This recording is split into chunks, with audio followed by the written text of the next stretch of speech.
नमस्कार, आप देख रहे हैं रेवा दर्शन। मैं सचेता बघेल आपके साथ। आइए नजर डालते हैं आज के खबरों पर विस्तार से। मार्क्सवादी कम्युनिस्ट पार्टी द्वारा शहीद आजम भगत सिंह को किया गया याद। 30 मार्च को शहीद आजम भगत सिंह, सुखदेव और राजगुरु की शहादत दिवस के अवसर पर स्थानीय ऋतुराज पार्क में भगत सिंह एवं उनके विचार विषय पर एक विचार गोष्ठी का आयोजन किया गया। विचार गोष्ठी में मार्क्सवादी कम्युनिस्ट पार्टी के जिला सचिव अमित सोहगौरा ने कहा कि भगत सिंह एक व्यक्ति नहीं बल्कि उनका पूरा जीवन समाज के लिए एक दर्शन था। महज 23 वर्ष की जिंदगी में उन्होंने न केवल अंग्रेजों के खिलाफ लोगों को संगठित कर जोरदार संघर्ष किया, बल्कि विश्व प्रेम में नास्तिक क्यों हूँ, धर्म और हमारा स्वाधीनता आंदोलन, साम्यवाद और उसका समाधान, भारत में क्रांतिकारी आंदोलन का इतिहास जैसी पुस्तकें भी लिखी। उनके द्वारा नौजवान भारत सभा व हिंदुस्तान सोशलिस्ट रिपब्लिकन एसोसिएशन जैसे संगठन भी बनाए गए। समाजवाद के प्रति उनकी गहरी आस्था थी। दुनिया भर के सभी क्रांतिकारी आंदोलनों का अध्ययन करने के बाद भगत सिंह ने ही देश के सामने समाजवादी एजेंडा रखा था। मार्क्सवादी कम्युनिस्ट पार्टी के नेता ने भगत सिंह को क्रांतिकारी आंदोलन का मुख्य सिद्धांतकार व संगठनकर्ता बताया और कहा कि वह अंग्रेजों को हटाने के साथ ही भारत के किसानों व मजदूरों का राज कायम करना चाहते हैं। विचार गोष्ठी के दौरान राम नरेश सिंह, ब्राह्मजी सिंह, संजू निगम, रोहित तिवारी, अमन कश्यप आदि लोगों ने अपने अपने विचार रखे। इस मौके पर मिथिला सिंह, तेजभान सिंह, रमाकांत पांडे, अरुण सेन, संदीप तिवारी, राकेश सिंह, सीमा सिंह, पुष्पांजलि सिंह, पूर्णानंद तिवारी सहित बड़ी संख्या में नगर के गणमान्य जन उपस्थित रहे। आज जो है शहीद आजम भगत सिंह, राजगुरु सुखदेव की आज शहादत दिवस है। आज ही के दिन इन 3 महान क्रांतिकारियों को फांसी दी गई थी। आज़ादी के दौर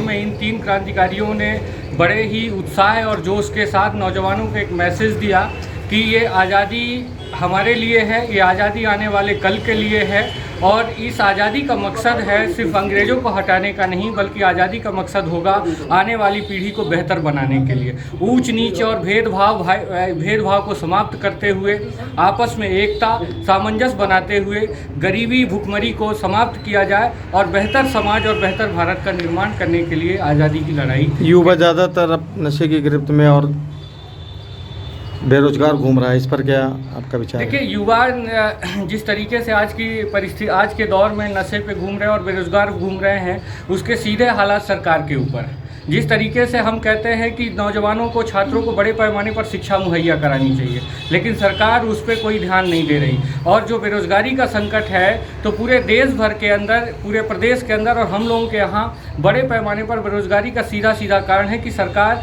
तमाम तरीके के संस्थानों को बंद करके, उनकी योजना नहीं है कि लोगों को रोजगार मिले, इसलिए बड़े पैमाने पर बेरोजगारी बढ़ रही है। कोई प्रयास किया गया आप लोगों की तरफ से? देखिए, हम लोग लगातार इस बात को लेकर लड़ते रहे हैं। शिक्षा के सवाल पे भी हम लोग लड़ते रहे हैं, रोजगार के सवाल पे भी हम लोगों ने कई सारे प्रदर्शन, कई सारे प्रोटेस्ट किए, सरकार के सामने बातों को भी रखी कि विश्व क्षय दिवस 24 मार्च को आयोजित होगा। क्षय टीबी रोग बहुत पुरानी बीमारी है जिससे लाखों लोगों की असमय मृत्यु हुई है। 24 मार्च 1882 को जर्मन वैज्ञानिक रॉबर्ट कोक ने खोज किया कि एक माइक्रोबैक्टीरियम ट्यूबरक्लोसिस नाम का बैक्टीरिया से क्षय रोग होता है। तब से 24 मार्च को पूरी दुनिया में विश्व क्षय दिवस मनाया जाता है। मुख्य रूप से यह बीमारी 90% फेफड़ों में होती है, लेकिन शरीर के अन्य अंग जैसे मस्तिष्क, पेट, दिल, हड्डियां आदि अंगों में भी होती है। क्षय संक्रमित व्यक्ति के खांसने व छींकने से करोड़ों बैक्टीरिया हवा में आ जाते हैं एवं अन्य संपर्क में रहने वाले व्यक्ति को यह बीमारी लग जाती है। क्षय रोग के प्रमुख लक्षण है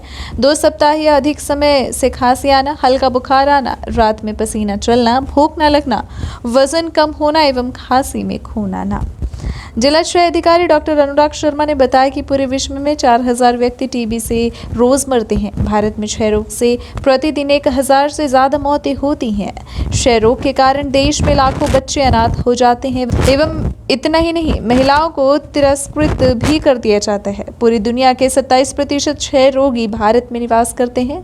24 मार्च 2006 से पुनरीक्षित क्षय नियंत्रण कार्यक्रम प्रारंभ होने के बाद बीमारी की जांच एवं इलाज मेडॉट्स प्रणाली प्रारंभ की गई, जो क्षय रोगियों हेतु वरदान साबित हो रहा है। गुणवत्तापूर्ण निःशुल्क बलगम जांच एवं उच्च गुणवत्ता की औषधियों की उपलब्धता दुरुस्त स्वास्थ्य केंद्रों तक बनी है। वजन के अनुसार क्षय रोगियों को प्रतिदिन 2 से 5 गोलियां ट्रीटमेंट सपोर्टर के समक्ष लेना पड़ता है। भारत शासन ने 2025 तक देश को क्षय मुक्त बनाने का लक्ष्य रखा है। विगत वर्ष से समस्त क्षय रोगियों को पोषण आहार हेतु 500 रुपये प्रति माह सीधे उनके खाते में जमा कराया जाता है। अब तक 1 करोड़ रुपए से ज्यादा राशि क्षय रोगियों के खाते में भेजी जा चुकी है। नर्सिंग होम एवं निजी चिकित्सकों की सहभागिता हेतु टीवी नोटिफिकेशन अनिवार्य कर दिया गया है। इस हेतु उन्हें 500 रुपये प्रति रोगी दिए जाते हैं। इसी प्रकार दवा विक्रेताओं को भी H1 शेड्यूल की 6 औषधियों की जानकारी प्रति माह देना अनिवार्य किया गया है। संबंधित द्वारा नियमों का पालन न करने पर धारा 269 एवं 270 के अंतर्गत दंडात्मक कार्यवाही करने के निर्देश शासन द्वारा प्रदान किए गए हैं। रीवा जिले में वर्षवार टीबी रोगियों की जांच आंकड़े के अनुसार वर्ष 2021 में 12,897 क्षय रोगियों की जांच की गई। इसमें से 1,301 स्टुम पॉजिटिव रोगी पाए गए। 4,287 रोगियों का इलाज चल रहा है। मधुमेह रोगियों की बढ़ती संख्या चिंता का विषय है। इन रोगियों में भी क्षय रोगियों की संख्या अन्य की तुलना में ज़्यादा होती है। वर्तमान में सभी टीबी रोगियों में डायबिटीज़ का परीक्षण किया जाता है। सभी डायबिटीज़ के रोगियों में भी टीबी की जांच बलगम एक्सरे अवश्य करना चाहिए। इसी प्रकार सभी क्षय रोगियों में HIV परीक्षण अनिवार्य है। क्षय नियंत्रण कार्यक्रम में सबसे बड़ी समस्या है MDR-TB। इन रोगियों में डॉट्स की सामान्य औषधियाँ लाभकारी नहीं होती। इन्हें जटिल दवाइयाँ दी जाती हैं। इन्हें लाखों रुपए की औषधियाँ दी जाती हैं एवं इलाज की अवधि भी ज़्यादा होती है। वर्ष 2021 में 84 MDR के रोगी मिले हैं। वहीं टीबी HIV सह संक्रमित 2021 में मरीजों की संख्या कुल 20 रही। ऐसे रोगियों की जांच हेतु 2 CB0 मशीन संजय गांधी अस्पताल में एवं कुशाभाऊ ठाकरे जिला अस्पताल बिछिया में लगाई गई हैं। इन रोगियों में मौत की संभावना भी होती है। विश्व स्वास्थ्य संगठन ने थीम दिया, टीबी को खत्म करने में सहयोग दें, लोगों की जान बचाएं, भारत को क्षय मुक्त बनाने में अपना बहुमूल्य योगदान प्रदान करें। भारतीय सिंधु सभा की रीवा शाखा द्वारा मनाई गई अमर शहीद हेमू कल्याणी जयंती, वीर शहीदों को दी गई श्रद्धांजलि। 23 मार्च को हेमू कल्याणी चौक पर भारतीय सिंधु सभा द्वारा अमर शहीद हेमू कल्याणी की जयंती व वीर बलिदानी भगत सिंह, राजगुरु व सुखदेव जी का बलिदान दिवस मनाया गया। कार्यक्रम में मध्य प्रदेश शासन के पूर्व मंत्री व रीवा विधायक राजेंद्र शुक्ल बतौर मुख्य अतिथि के तौर पर मौजूद रहे। इनके अलावा रीवा सिंधी सेंट्रल पंचायत के अध्यक्ष सरदार प्रहलाद सिंह मौजूद रहे। विधायक श्री शुक्ल द्वारा वीर बलिदानियों के चित्रों पर माल्यार्पण अर्पित करते हुए श्रद्धा सुमन अर्पित किया गया। वीर सपूत हेमू कल्याणी 19 वर्ष की आयु में हंसते हंसते फांसी का फंदा चूम गए थे। हेमू कल्याणी को रेल की पटरियां उखाड़ते हुए अंग्रेजी हुकूमत द्वारा पकड़ा गया था। इस अवसर पर सेंट्रल पंचायत के संरक्षक हुकूमत राय होतवानी, महासचिव शंकर सहानी, कैलाश कोटवानी, कोषाध्यक्ष चंदीराम केशवानी, वासुदेव कुलचंदानी, भारतीय सिंधु सभा के अध्यक्ष लक्ष्मण शिवनानी, महासचिव शेखर सचदेवा, उपाध्यक्ष दीपक दुर्गिया, दक्ष चिंगवानी व भाजपा के वरिष्ठ नेता राजगोपाल चारी, वेंकटेश पांडे, विवेक दुबे, सुदामलाल सचदेव, संतुलाल आहूजा, जयपाल पुरी, घनश्याम दास काकवानी आदि लोग उपस्थित रहे। नागरिकगण यहाँ पर उपस्थित हैं और बंधुओं, जैसा कि सुभाष श्रीवास्तव जी ने कहा है, शहीदों की चिताओं पर लगेंगे हर बरस मेले, वतन पर मिटने वालों का यही बाकी निशान होगा। हम सब जानते हैं कि हमारा देश 1947 में स्वतंत्र हुआ था। लंबी गुलामी के बाद मुगलों का शासन, अंग्रेज़ों का शासन और उसके बाद एक ऐसी क्रांति 1857 में शुरू हुई जो लंबे संघर्ष के बाद 1947 में हमारा देश स्वतंत्र हो सका। हेमू कल्याणी जी की मृत्यु 1943 में हुई। इसका मतलब ये है कि हेमू कल्याणी जैसे नौजवानों के शहादत के दम पर हम 1947 में जाके स्वतंत्र हो सके। मात्र 19 साल की उम्र, जैसा भी सुभाष श्रीवास्तव जी बता रहे कि इतने कम उम्र में वो जज्बा देश के कोने कोने में हमारे नौजवानों में, आदरणीय सरदार प्रहलाद सिंह जी को कि आप लोग हमारे सामने ये प्रस्ताव लेके आए थे कि हेमू कल्याणी जी की मूर्ति हम लगाना चाहते हैं रीवा शहर में। तो हमने कहा कि आप जगह चुन लीजिए कहाँ लगाना चाहते हैं, जहाँ पे उंगली रख देंगे वहीं पर सरकार परमिशन दे देगी।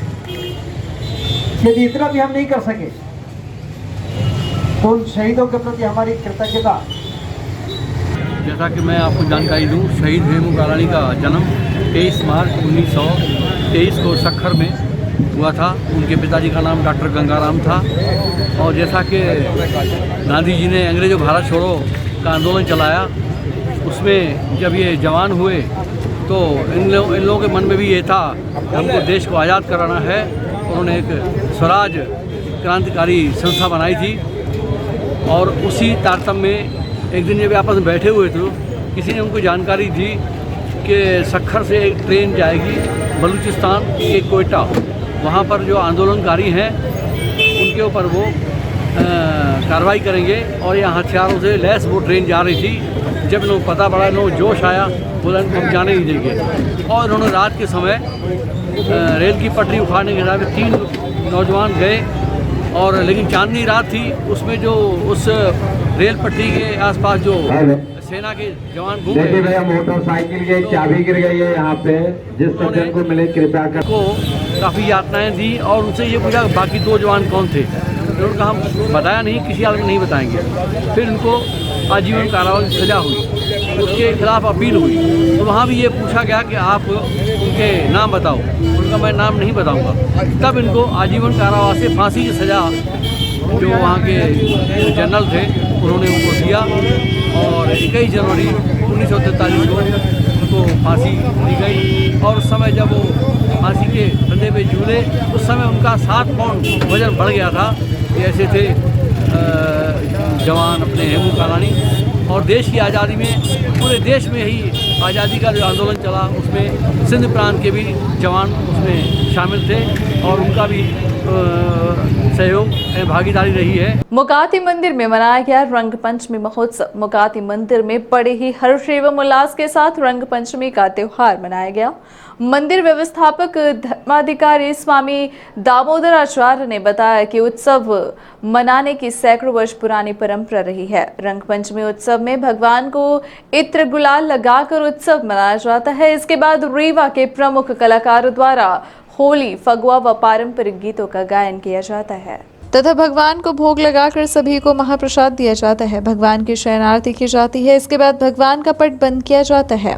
कार्यक्रम में प्रमुख रूप से डॉक्टर राजकिशोर मिश्रा, नारेंद्र मिश्रा, ललन शुक्ला, धीरेन्द्र मिश्रा, शिवाचार्य त्रिपाठी, अभिलाष द्विवेदी, धीरेन्द्र पांडे, सुरेंद्र द्विवेदी, ओम प्रकाश बंसारी, नरोत्तम शास्त्री, अनिल गुप्ता, पुरुषोत्तम हलवाई, शैलेंद्र गुप्ता आदि भक्तगण उपस्थित रहे। मुकाती मंदिर है, यहाँ पर जो है रंग पंचमी का कार्यक्रम सैकड़ों वर्षों से परंपरा के अनुसार चल रहा है। यहाँ पर होली मिलन और होली गीत का गायन होता है और सभी कलाकार आकर के यहाँ भगवान की हाजिरी देते हैं। हाँ, ये हमारे डॉक्टर राजकिशोर मिश्र जी हैं, इतिहास कॉलेज में प्रोफेसर हैं, ललन शुक्ल जी और अभिलाष द्विवेदी जी, नरेंद्र मिश्रा जी, ये सभी कलाकार आकर के यहाँ पर भगवान की हाजिरी देते हैं। संयुक्त मोर्चा द्वारा पुरानी पेंशन बहाली को लेकर सौंपा गया ज्ञापन। 23 मार्च बुधवार को मध्य प्रदेश के समस्त ब्लॉकों में पुरानी पेंशन बहाली को लेकर संयुक्त मोर्चा के तत्वावधान में ज्ञापन सौंपा गया। इसी तारतम्य में बृहद कार्यक्रम का आयोजन किया गया और रीवा जिले के समस्त ब्लॉकों के साथ रीवा मुख्यालय में संयुक्त मोर्चा के सैकड़ों साथियों ने एकत्रित होकर प्रदेश के मुख्यमंत्री के नाम संबोधित ज्ञापन तहसीलदार हुजूर को सौंपा। ज्ञापन के माध्यम से पुरानी पेंशन बहाल किए जाने की मांग की गई है। इस संबंध में संयुक्त मोर्चा द्वारा 2 सूत्रीय मांगों को लेकर ज्ञापन सौंपा गया है। ज्ञापन सौंपने के दौरान संयुक्त मोर्चा के सभी संगठन के अध्यक्ष सदस्य उपस्थित रहे, जिसमें संयुक्त मोर्चा के संयोजक गणेश तिवारी द्वारा ज्ञापन सौंपा गया। इस दौरान मुख्य रूप से अनिल शुक्ला, राघवेंद्र सोहगौरा, डॉक्टर सुनील तिवारी, विजय पांडे, राजेश्वर शर्मा, शिवानंद तिवारी, राजीव तिवारी, बाल मुकुंद पांडे, रामपाल गौतम, उमेश पांडे, श्रीनिवास द्विवेदी समेत बड़ी संख्या में लोग मौजूद रहे। मैं इस ज्ञापन के माध्यम से मध्य प्रदेश के माननीय मुख्यमंत्री महोदय से ये आग्रह करना चाहते हैं कि इस हवाओं की आहट को पहचान लें। यदि इन हवाओं की आहट को नहीं पहचानेंगे तो ये बहुत जल्दी तूफान में बदलने वाली है, क्योंकि वर्तमान समय में मध्य प्रदेश का कर्मचारी सोते जागते और अपने साथियों से बात करते केवल 2 विषय पर चर्चा कर रहा है। पहला, पुरानी पेंशन की बहाली और दूसरा, नियुक्ति दिनांक से वरिष्ठता। इसी दोनों मांग को लेकर के हमारा संयुक्त मोर्चा आज माननीय मुख्यमंत्री पेयजल समस्या को लेकर धरना प्रदर्शन कॉमरेड लालमणि त्रिपाठी द्वारा किया जा रहा है धरने पर बैठे कॉमरेड नेता लालमणि त्रिपाठी ने कहा कि अगर इस समस्या का समाधान नहीं किया गया तो आगामी 28 मार्च को प्रदेश के मुख्यमंत्री के आगमन पर एसएएफ ग्राउंड में काला झंडा दिखाकर विरोध जताया जाएगा। जनपद पंचायत रायपुर कल्याण की ग्राम पंचायत बड़ागांव समेत पूरे क्षेत्र में भीषण पेयजल समस्या व्याप्त है, जिसे लेकर कॉमरेड नेता लालमणि त्रिपाठी धरने पर बैठ गए हैं। ग्रामवासियों का कहना है कि जब तक पंचायत में पेयजल की समस्या एवं अन्य कार्य शुरू नहीं किए जाएंगे तब तक अनशन समाप्त नहीं किया जाएगा, क्योंकि पूरे क्षेत्र में पानी की भीषण समस्या है जो आम जनता के लिए बड़ा संकट माना जा रहा है। गुड़ क्षेत्र के दर्जनों गांव के साथ साथ ग्राम पंचायत बड़ा गांव में भी भीषण समस्या है, जिसकी वजह से लोग गांव छोड़ने को मजबूर हो रहे हैं। लगातार गर्मी अपने चरम पर है। हैंडपंप हवा दे रहे हैं, कुओं के साथ नदी, तालाब व पोखरों का पानी सूख रहा है। नहर तो है लेकिन निर्माण कार्य आधा अधूरा पड़ा है। ऐसे में ग्रामवासी भीषण तबाही झेल रहे हैं। शासन प्रशासन व जिम्मेदार इस दिशा में उदासीन बने हुए हैं। समस्या से ग्रसित ग्रामवासियों का कहना है कि धरना तभी समाप्त होगा जब पंचायत की पेयजल समस्या एवं अन्य समस्याएं दूर होंगी। धरना स्थल में मुख्य रूप से लाल बहादुर सिंह गहरवार, विनोद कोल, बाबूलाल कोल, राम मनोहर यादव, बिजलाल कोल, छोटेलाल यादव, प्रदीप कुमार रावत, शिवनारायण शाहू, मुर्गेंद्र प्रताप सिंह, सनत कुमार मिश्रा, शंभूपाल, बाबूलाल केवट, दुर्गा कोल समेत बड़ी तादाद में ग्रामवासी धरना स्थल पर मौजूद रहे। इस मुद्दे को लेकर धरने में बैठे ये मैं ग्राम पंचायत बड़ागांव में पेयजल की समस्याओं को लेकर बैठे हैं। पेयजल ये है कि आज लगातार 2 वर्ष से पेयजल की लड़ाई चल रही है। इसके मैं लॉकडाउन में भी टंकी के अंदर अनशन में बैठा, यहाँ भी बैठे थे। मुकदमा हम लोग भी कायम हुआ।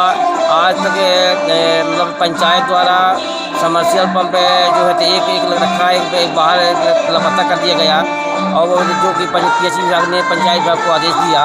दूसरी बात, सिंचर यहाँ नई टंकी बन रही है वो गुणवत्ता विहीन बन रही है। सिंचर टोला में बहुत पानी पाने पर बड़ा दिक्कत है, तकलीफ। वहाँ पानी है नहीं, वहाँ पाइप लाइन बिछाई नहीं, नहर अधूरी पड़ी है, उसको खनाया नहीं गया। यहाँ जो बेचारे आदिवासी हरिजन आदिवासी जो हैं, क्योंकि कहीं भी आवास योजना का इस ग्राम पंचायत बड़ागांव में 90% लाभ लोगों को नहीं मिला है, या इस गांव में और व्यापक पैमाने पर भ्रष्टाचार किया है, सही जांच नहीं हुई है। इस मुद्दे पर हम इस बार जो है आर पार लड़ाई लड़ने के लिए मैं बैठा हूं। मैं 26-27 तक बैठूंगा। इसके बाद यहां से उठ के चल के मुख्यमंत्री का के मैं सामने मैं काला झंडा का काला दिवस का विरोध करूंगा, क्योंकि मैं मजबूर होकर ये सब आंदोलन ये धरना एवं अनशन बैठे हैं। अगर सरकार 26-27 तक ये यहाँ पेयजल समस्या दूर नहीं करती है, यहाँ गरीबों का आवास की व्यवस्था नहीं करती है, व्यापक पैमाने जो भ्रष्टाचार की उजागर नहीं करती है, नहर की खुदाई नहीं होती है, तो यहाँ जो सिलचर की रोड मार्ग है वो नहीं बनाती है, तो मैं 28 तारीख को मुख्यमंत्री का उसे सामने माननीय मुख्यमंत्री महोदय के सामने मैं काला झंडा लेके मैं उनके सामने खड़ा रहूंगा। मनाया गया रंग पंचमी पर्व। रंग पंचमी के पावन अवसर पर भगवान श्री राम कृष्ण के साथ फूलों की होली खेली गई और भजन मंडली द्वारा होली गीतों की मनमोहक प्रस्तुति दी गई। रंग पंचमी पर बघेली गीत एवं फाग गीत का गायन किया गया। बघेली गीतों के माध्यम से रंग पंचमी का त्योहार मनाया गया। कार्यक्रम का आयोजन भारतीय जनता पार्टी महिला मोर्चा जिला उपाध्यक्ष श्रीमती साधना गुप्ता ने किया। इस दौरान कार्यक्रम में गीता गुप्ता, पीनू ताम्रकार, साधना गुप्ता, श्री कृष्ण गुप्ता, मीनल पंसारी, विमला तोमर, सरोज गुप्ता, अर्चना गुप्ता समेत बड़ी तादाद में महिलाएं उपस्थित रहीं और रंग होली व रंग पंचमी का त्योहार मनाया। आज ये होली का जैसा कि पता चल रहा है, हमारे हिंदू धर्म में होली का विशेष महत्व है, क्योंकि इस दिन जो असत्य पे सत्य की विजय हुई थी। और जैसे हमारे को ज्ञात है कि हमारी होलिका रूपी जो बुआ थी, जिन्होंने हिरण्यकश्यप ने अपनी बहन को भेजा था भक्त प्रहलाद को मारने के लिए, जिनको ये वरदान मिला था ईश्वर से कि ये कभी एक चुनरी रूपी उसमें वरदान मिला हुआ था कि ये इसमें से होलिका कभी जलेंगी नहीं, तो उन्होंने भक्त प्रहलाद को लेकर होलिका में बैठ गई थी। लेकिन क्योंकि वो असत्य की राह पे चल रही थी और जो प्रहलाद थे हमारे वो भक्त थे, वो सत्य की राह पे चल रहे थे। तो जब वो होलिका रूपी आग में बैठी तो होलिका तो जल गई, लेकिन हमारी भक्त जो वो चुन्नी थी वो भक्त प्रहलाद पर आ गई और हमारे भक्त प्रहलाद बच गए। इसी खुशी में हमारे समस्त देश में ये होलिका पर्व मनाया जाता है, जो कि रंग भरी होली के से मतलब होली से 5 दिन पहले से लेकर ये हमारे रंग पंचमी तक, होली से रंग पंचमी तक मनाया जाता है। आज इसी उपलक्ष्य में आज रंग पंचमी का दिन है और आज बुढ़वा हमारे बुंदेलखंड में बुढ़वा मंगल भी के दिन भी होली बहुत विशेष महत्व रखता है। इसी उपलक्ष्य में आज हमने अपने निज निवास मातोश्री में ये होली का पर्व मनाया हुआ है, जो कि फूलों की होली खेली गई है। सभी महिलाएं हम यहाँ पर हमारे वार्ड की, हमारी बहनें, हमारे परिवार की, हमारे मोहल्ले की, हमारे रीवा नगर से निवासरत सभी बहुत सारी महिलाएं यहाँ आई और इन्होंने खुशी खुशी झांकी सजाई और सबने खूब भजन गाना और फाग गाया और फूलों की होली खेली और सबने खुशियाँ बहुत मनाई और खूब डांस गाना नाच गाना सब हुए, जिसके लिए मैं इन वार्डवासियों को और अपनी बहनों को सबको बहुत बहुत धन्यवाद देती हूँ। और ये थी आज की खबरें। आगे की खबरों के लिए बने रहें रीवा दर्शन के साथ। दीजिए हमें इजाजत। नमस्कार।